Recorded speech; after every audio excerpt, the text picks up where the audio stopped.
world moves fast. Your workday, even faster. Pitching products, drafting reports, analyzing data. Microsoft 365 Copilot is your AI assistant for work. Built into Word, Excel, PowerPoint, and other Microsoft 365 apps you use. Helping you quickly write, analyze, create, and summarize.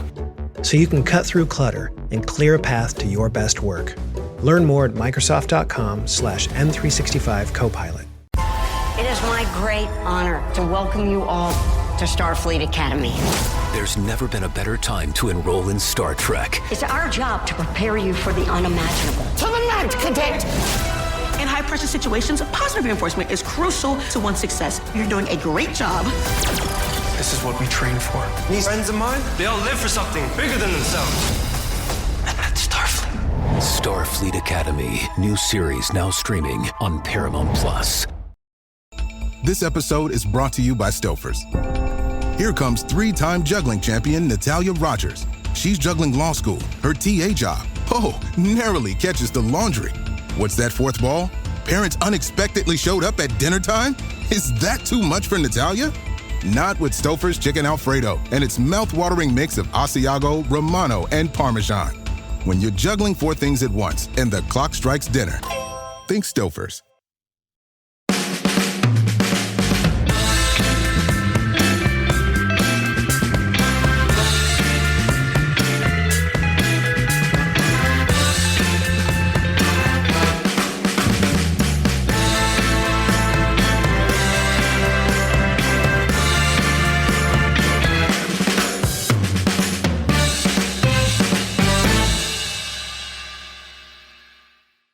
With me this week is Duncan Drasdo and Andy Green from the Manchester United Supporters Trust, and we're going to talk about price increases. Duncan, Andy, how's it going, chaps? Very good, thanks, Ed. Yep, great. Nice to be on it. Very good. Well, listeners, long-time listeners will know Andy, I'm sure. Duncan, this is your first time breaking the seal of being on this here podcast. Why don't you introduce yourselves first, and then we'll get on with the topic of the day. Duncan. Yeah, my name's Duncan Drasdo. I'm the Chief Executive of M.U.S.T, the Manchester United Supporters Trust. I've been involved for 27 years in one form or another, basically going back to the Murdoch takeover or attempted takeover in 1998. Andy.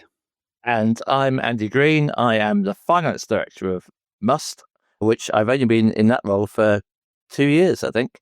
But prior to that, I used to write a blog, and I used to be very big on Twitter, which my kids were proud of, under the Anders Red banner, and I wrote about football finance. Unfortunately, my life is too busy for that now, but occasionally I get to come on shows like this and opine, don't I? Very good. Well, opining is what this is all about. And we're going to talk about price increases. So I wanted to start with what it is first, because I think there's a lot of stuff that came out. Obviously, M.U.S.T had a response to the club's announcement. Let's talk about what actually happened and then who it impacts. So Duncan, the top line on the price increases. Well, I mean, the top line is a 5% price increase across the board on average. I've heard a number of people complaining it's not exactly 5% in their individual cases. I think that's sort of comparable with the last two seasons. And I would say it's a lot better than what we were expecting in terms of that headline number. Personally, I'm always more concerned about the policy changes, because those are the ones that impact individual fans sometimes very significantly. And they're the things that are really difficult to predict the impact if you don't do a proper consultation process, which we'll come to. But we did in this case. It was an unusual process compared with what we'd agreed with the club.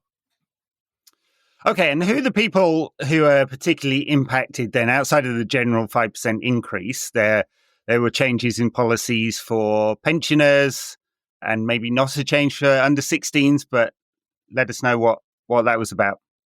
I suppose you can divide it into what we know and what we don't yet know, but we know is going to change. So what we know, as you say, is that they've frozen under-16 prices, which is very good. They are taking or proposing to take the current 50% discount on some OAP tickets down to the 25% discount, which now applies if you become an OAP. So there are a whole lot of people who back in the day turned 65 and they moved to a 50% discounted ticket. They will now move immediately to 25% discounted ticket. That has in itself gone up 5%, which means they'll get an increase of 60%, which they are very unhappy with, and we're very unhappy with, and we'll come back to in a moment. What we don't know is everything we've talked about so far is really applies to season tickets. Members' tickets are now going to be categorized, like lots of other clubs do, A, B, and C. And obviously, we can all guess what the A games are. It'll be Liverpool. It'll be City. Would it be Leeds if Leeds ever came back? Who knows? Maybe it would. But what we don't know is how many Bs there will be and how many Cs there will be, and we don't know any of the pricing of any of those premium games, assuming that the Cs are the current price plus the 5%, if you see what I mean. So it could be some very big hidden price increases, which we know nothing about. What's the split between season tickets and members' tickets currently at Old Trafford? Because that's one of the other things we've seen in other clubs, that they're trying to reduce the amount of season tickets so they can have more of these sort of executive or semi-executive type seats with a pint and a burger off site and then sit in the seat and it's 5 times as much, that kind of thing. So how many of those types of tickets are there at the club? Yeah, I mean, I don't know the exact figures, but I think season tickets is around 55,000 members' tickets that are allocated through the sort of ballot and purchase system from the club is maybe 3,000 or 4,000 initially. But a lot more members get tickets because of the forwarding and resale process that season ticket holders returning their tickets. Yeah. And there's been a change to that policy as well, in that there's a administration fee now tacked on if you resell your ticket. Yeah, that's right. In the last 14 days, if you resell your ticket or list it for resale, they will deduct £10 from the proceeds. Now, actually, I think it's a little churlish to be too upset about this because there was never this facility in the past. Basically, if you couldn't go to a game and you couldn't find someone to take your ticket, you lost your money, hadn't you? And so I would see it as an added service, if you like, in that sense. And that's not me trying to protect the club's decision on these things. But I don't personally have an issue with that fee particularly, because I would normally, if I wasn't going to be able to attend a game, I'd find someone to forward it to. And I think most fans would probably see that as their first option. And, the logic behind this is they want to encourage earlier relisting of tickets, because lots of tickets appear on the site in the last few days for people who can't attend, and then they struggle to sell them all. So they're trying to basically encourage a change of behaviour. And of course, that's the same with the usage criteria that we'll talk about as well, no doubt. And to put this in context, Andy, how much of United's revenue is now match day and ticketing versus broadcast versus commercial? How much of an impact are these price rises actually going to have on the club's finances? So last year, 23-24 season, the total revenue was 662 million, and 137 million of that was from match day. So obviously that's, what is that? I can't work that out. It's about 20%, isn't it? Yeah. But that's match day. It's not what we're talking about, because we haven't mentioned execs, hospitality, food and beverage, pints, pies, programs, car parking, or anything like that. We've only talked about, and we don't really know, do we, Dunk? They haven't really revealed what the Communal Garden normal fan is of that number. I would guess it's about 50 million. I'd assume approximately per annum. So it's going to normal supporters. So it's not a huge proportion. The whole changes are going to raise roughly 15 million, 10 to 15 million, I think. A bit less than the club spent on hiring and firing Eric, his team, and it's spookily similar to what they spent on Ashworth and firing Ten Hag. And somewhat less than was paid to the Rain Group for the partial takeover. But that's a different question. I think the other thing, Ed, is that one of the arguments that we made in particular is that it's probably worth about 4 places in the Premier League in terms of prize money and broadcast share. And so getting the team to perform better is the solution here and the cause of the problem, really. Yeah. I mean, how were the club in your interactions with them over the past few months? Because obviously that relationship and communication between fans groups and the club has been strained over the years for understandable reasons. So with the new regime in place, have they taken to negotiations or discussions and consultations with the fans? Yeah, I mean, I think this year we had got an agreement previously that we'd have a proper consultation process, particularly on policy changes. And effectively that was swept away this year, partly the new management and the new ownership element and their view that there was a financial imperative there to quickly address, the operational costs and the gap there in revenue. And so essentially all that was put away. The Fans Forum had no role. M.U.S.T as an organisation didn't have the role, which was essentially to organise that consultation and do it over a prolonged period where we could get into the details of any proposed changes and talk to supporters, understand individual circumstances, feed that back and have a proper sort of iterative process with the club where we looked at those sort of changes. And essentially what you want to do with those things, those sort of policy changes, is take fans with you, get them to understand it, reassure them. And the problem we had when they first introduced the minimum usage requirement last year was a fear of what this is going to mean and I'm going to lose my season ticket. And because you just have that announcement land with supporters, a lot of misunderstanding and misinformation goes around. And so it's absolutely a suboptimal process to do it this way. The only element of consultation is in the confidential environment of the Fan Advisory Board. And I should say, I do appreciate why that's a confidential environment. If it wasn't, we wouldn't be able to have the level of conversation we do. So I think it's justified generally, but I don't think it is in the case of ticketing policy. I think that should have been a transparent or more open process with direct fan input and people understanding what's being proposed. So I think hopefully it's something we have had some sort of recommitment from the club that they're going to do a more consultative process in future on, particularly on policy change. I don't expect them to do a consultation in that way on pricing. It's kind of a commercial decision. And certainly FAB would still be involved in that, but I wouldn't expect that to be going out to fans on how much do you want to pay. But yeah, I think the consultation process on policy has resulted in a bad outcome, I think, in terms of the way it's going to land with supporters. I can understand if you're in one of those seats that's going to be relocated on a temporary basis, this is a massive shock. Some fans have been in those seats for 50 years and it's just not the right way to do it. And I hope it's because of the change in the ownership element, the feeling that they needed to address the finances quickly, the changes in the management that's made it very difficult for us to build up relations, trust, understanding, and I would say a kind of education without being patronising towards these professional football executives, but understanding the issues at our club, how we operate, how fans understand things. And I think we'd been quite successful in that process over the last 4 or 5 years. And I don't imagine under the previous regime we'd have ended up like this, but this was seen as a extraordinary situation. At least that's the way the incoming investor particularly saw it and his management that he's brought in. Yeah, I mean, there's I guess we can be rational about this and say, hey, club's in a financially difficult position at the moment. There's a challenging PSR environment.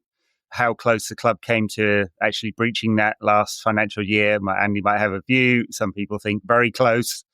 And with the ownership being split, the challenges around the debt are not going to be solved, right? So you can kind of say, yeah, challenging environment. How many levers can the club actually pull? Can't really change the broadcast environment. They can do something on commercial, but when the product on the pitch is crap, then that's quite hard to sell that one. So the easiest lever to pull is pricing.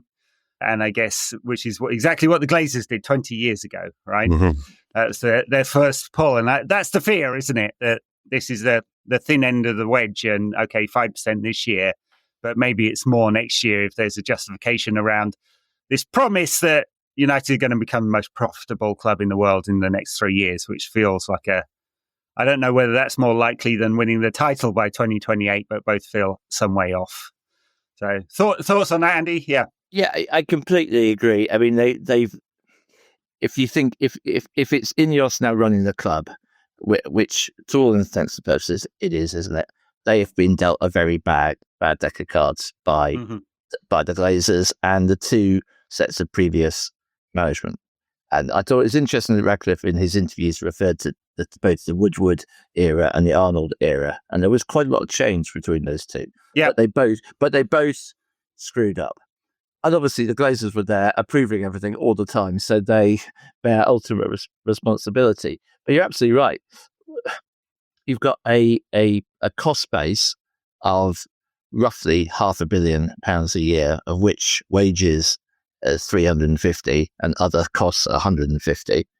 They're obviously cutting staff because they can't get rid of the people who take the proper wages, who are the footballers. Yeah. So they're doing that, and then they're looking around desperately at other things. And yeah, the lever, as they see it, is match day revenue.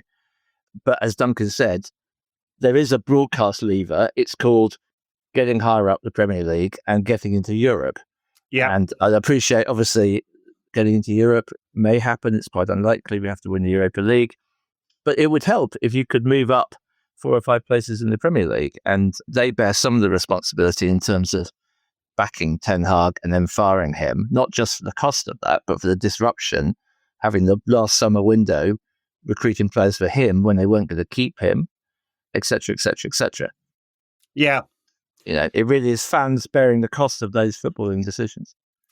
Yeah, so Radcliffe made a lot of this in his various interviews. I mean, he was fairly dismissive of the £66 price increase, said it was 500 tickets only or something like that.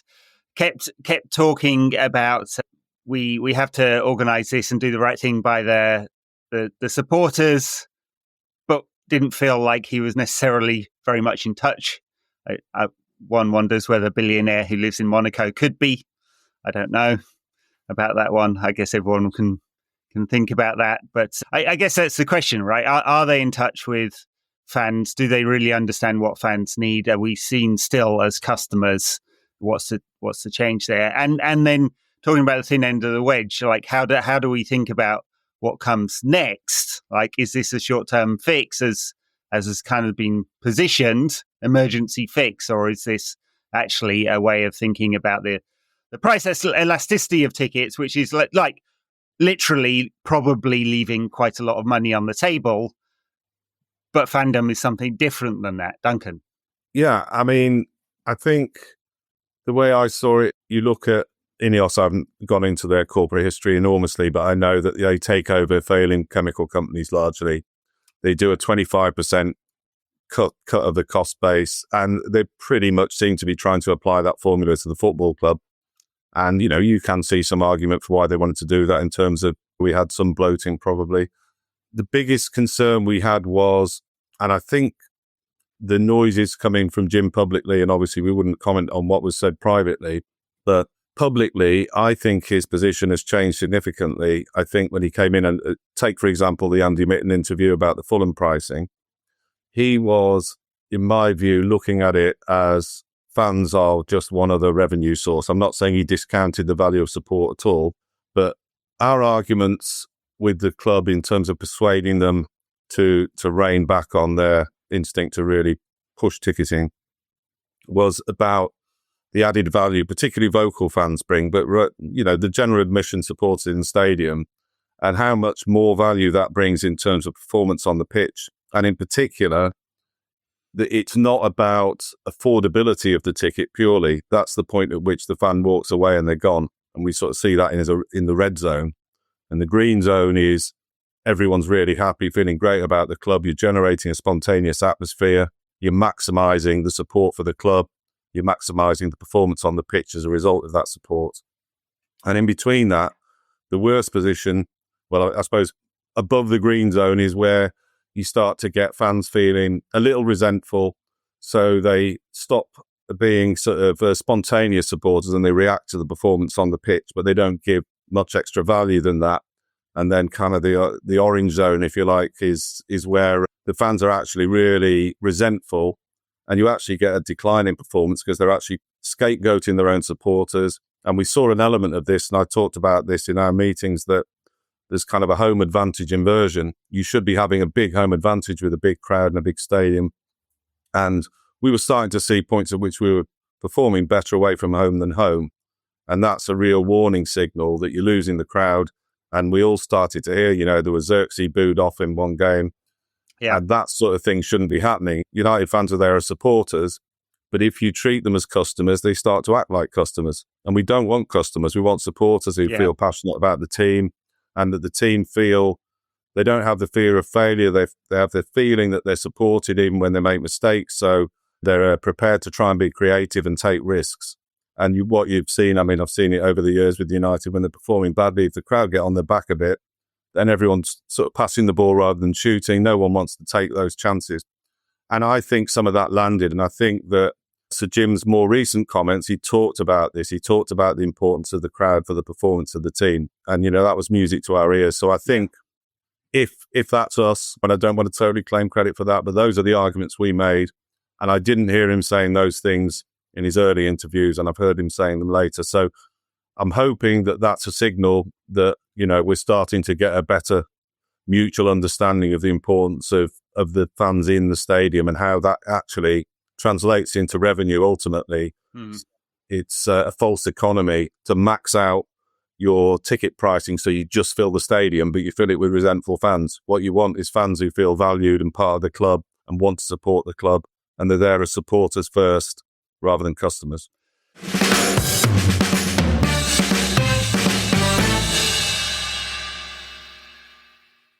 It's the final chapter of the college football playoff. It comes down to this. Miami's unmatched grit and tenacity through the postseason has led them home. The national title now within reach. They are confident. They are battle-tested. Undefeated Indiana, led by Chris Signetti and Heisman winner Fernando Mendoza, have the chance to take home their first title and claim college football immortality. The most remarkable turnaround in the history of college football. The College Football Playoff National Championship presented by AT&T. Monday at 7:30 p.m. Eastern on ESPN and the ESPN app. What if an appliance emergency didn't have to be? If your appliances suddenly decided they were done, don't stress. Best Buy has you covered with a wide variety of major appliances from trusted brands, in stock and available now. So you don't have to worry about laundry piling up, refilling the fridge, or that big dinner party you're hosting. Because Best Buy has the knowledge and expertise to get you the right appliance for your home. Learn more at bestbuy.com. Best Buy. Imagine that. Well, exactly. And also there's competition for fans, isn't there? And there's a club down the road. Well, hopefully they'll be in the conference shortly when we get that result. But we're competing for the younger fans, right? And you price younger fans out especially, and then you don't get older fans down the line. And it's always been the fear.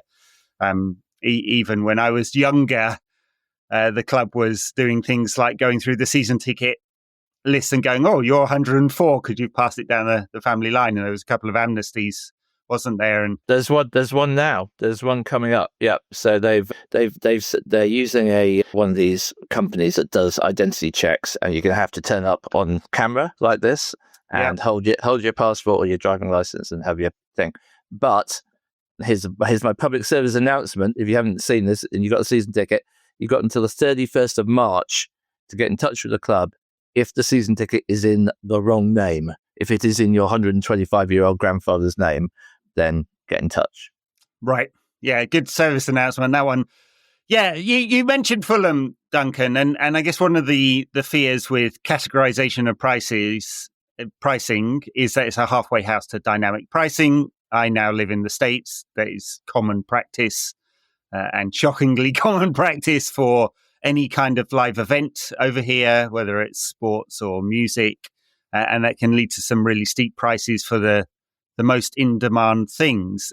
I mean, do you feel like they're looking at that? I know that it wouldn't be United alone in the Premier League that would quite like to do something like this. A number of the big clubs that attract, especially the tourist element, would like to do it. Are we heading down that road? Is that a worry? Well, I think we are in one sense, and I think this is where the arguments we've made about sort of general admission tickets and how important it is to treat those supporters as supporters.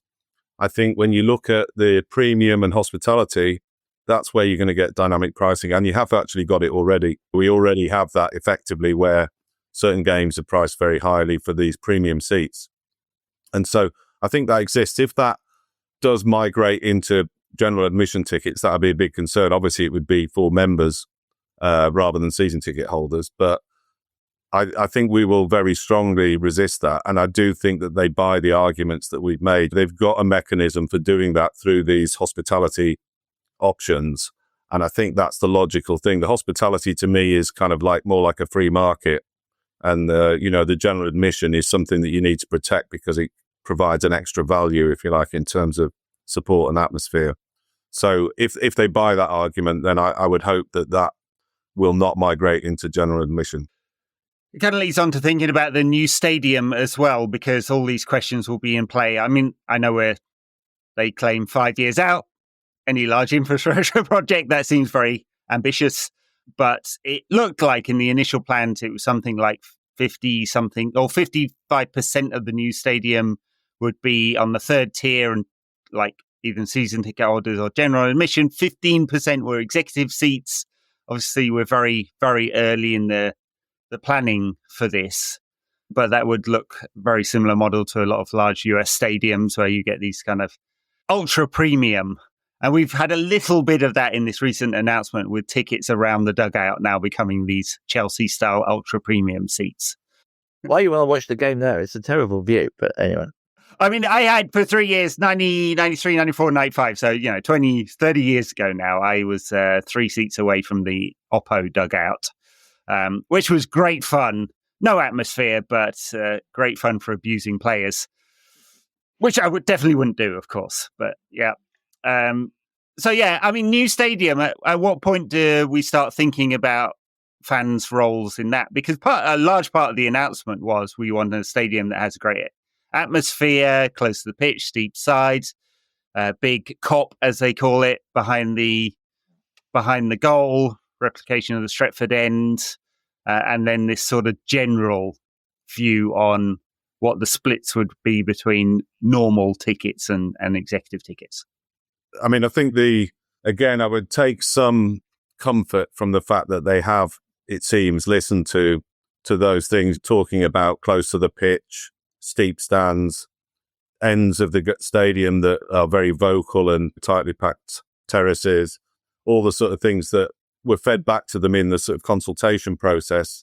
With an expanded stadium, I think people are less concerned about the number of hospitality seats as long as you preserve at least the same number of general admission and probably more in a new stadium. You've got some room to maneuver there.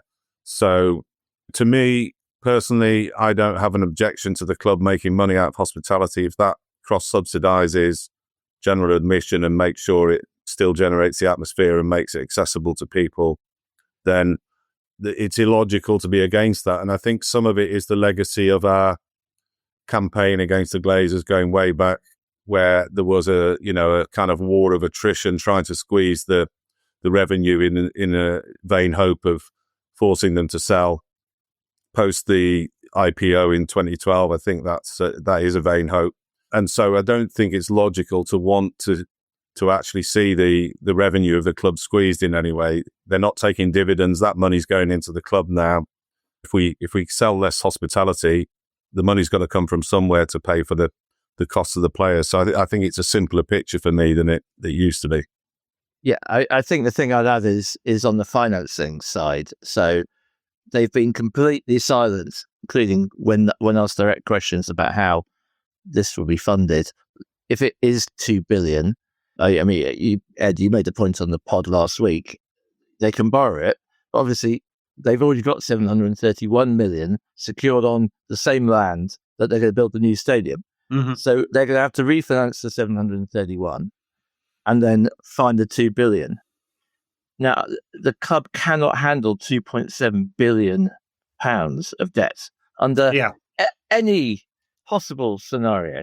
It's going to require some equity, or it's going to require significant value to be driven. If you look at some of the videos, you can see where behind the Stretford end, where the new Stretford end and the old Stretford end, behind there, lots of housing on land owned by the club. They must be expecting to build that and then sell it and make a significant uplift on that. Naming rights. I mean, anyway, my point is, will it become a millstone, a financial millstone, in a way that the Emirates was for Arsenal for a period? I mean, we forget it now, it's a long time ago, but for many years, Arsenal fans were like, we left Highbury and we got no money. And what was the point? Yeah, it's interesting that, I would expect, and I guess I'm an ex-finance person these days, but I would expect some split of owner equity funding, but that can only really happen if Sir Jim fully takes over the club. Private market funding, expensive but more accessible. I think when Omar Barada says it's a very attractive investment opportunity, he's signalling to some private equity groups there, or maybe even nation state funds, which would be interesting as well. And then the bond market, but yes, that I mean, I can't remember what the split is, but one of them matures in 2027, right, of the bonds we have. So likely going to be refinanced at a much higher ticket anyway, which is going to be a challenge for the club. And yes, so how deep into Sir Jim's pockets is he willing to dig personally, or via M.U.S.T? So yeah, it's a challenge, isn't it?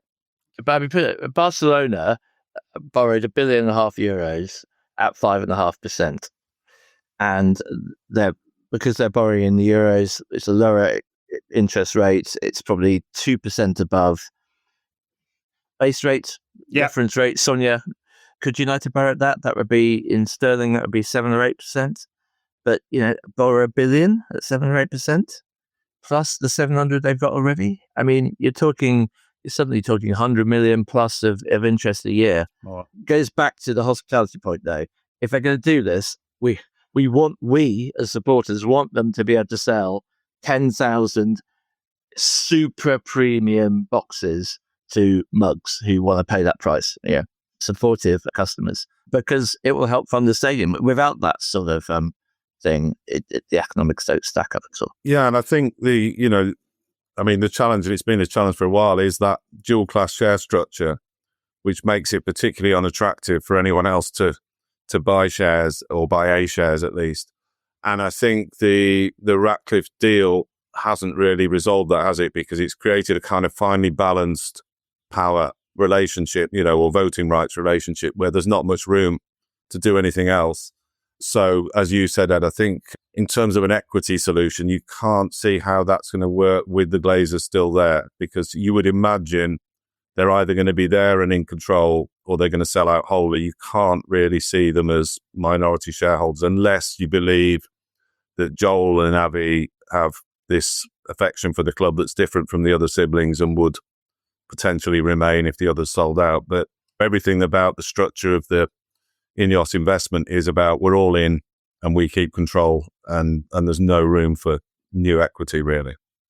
If we just talk about the timing, it's interesting. They've come out with this stadium stuff now, and I'm told by people journalists who work on the politics side, that is because they want the government spending bit on the infrastructure, moving the freight terminal, to be in the spending review, which is coming out later this year in the next 3 or 4 months.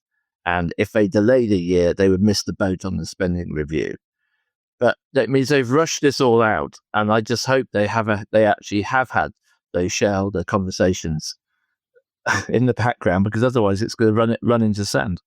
Yes, well, I mean, I think the sales document was very interesting in providing a narrative of what happened there in the bidding process, and exactly why it was so torturous and difficult to come to a conclusion, which wasn't the one that Sir Jim wanted in the first place, right? He wanted control straight away, although that dual class share structure seemed to get in the way of doing that, or at least he didn't pony up the full 8 billion or so that it would have taken to buy the club out fully. Yeah. I mean, all these things do run together, don't they? It's United's revenue base and cost base, the ownership structure, the massive new asset that they want to build, and exactly how they finance that through loans, equity, land deals and property, which is what Arsenal did, or at least partly what Arsenal did, plus naming rights.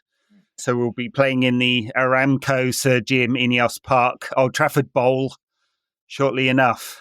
Not to be too cynical about it. I mean, do we, like all these things coming together, are we feeling hopeful about where we are, like vis-a-vis where we were 2 years ago under the Glazers? I mean, do we have a path forward to getting out of a 20-year mess? I am. I am. This is my personal view, but I don't think he's in it for the money, in the sense of the Glazers being in it for the money, or even Kroenke being in it for the money, or name your American owner. They've bought into Premier League clubs because they think they're going to make money. He's in it for legacy. So he's like a sovereign wealth type investor, a sports washing state player, but he's not a state. He wants it for legacy. He wants to build that stadium as his legacy and wants us to win the league as that legacy. The only risk is that he needs to be educated on fans and why they're important, so he doesn't steamroller over the fans, particularly the match-going fans, in pursuit of his legacy. But yeah, I think I'd agree with that, Andy, and I think it was certainly the view when he first invested that was probably his motivation. I think the changes we saw immediately and what looked like pretty aggressive policies, some of which have not come through at the moment at least, but have been talked about, that are quite concerning. But you'd hope that this is an initial fix, and we're sort of balancing the books operationally, and that's not going to be the modus operandi from here on, because otherwise it does feel a bit like out of the frying pan into the fire, doesn't it, with an owner who's suddenly quite aggressive towards supporters. But I'm hoping this time next year we'll be saying that was a one-off, this first season of ticketing changes. Yeah, well, challenging times ahead for the club, as they have been for 20 years now. Never a day without drama, I guess. But, I mean, you must have been at the forefront of that conversation. Obviously, it's been very difficult uniting fans behind one message because of the diversity of the global fan base, which I guess we have to talk about now, right? Because 80% of United's revenue is tied up with commercial and broadcast, which is all about leveraging that fan base. That's a horrible term. All right, Duncan, Andy, very happy to talk to you about pricing, financing, the new stadium, and the usual drama at United. 5 games to win the Europa League, right? Or 6, 5, 6. Can't remember what it is now. That will save our season. 5. Yeah, 5. Lyon, whoever's after that, and then Spurs in the final or something like that. Happy days. Thanks, guys. Thanks, Ed. Thanks, Ed.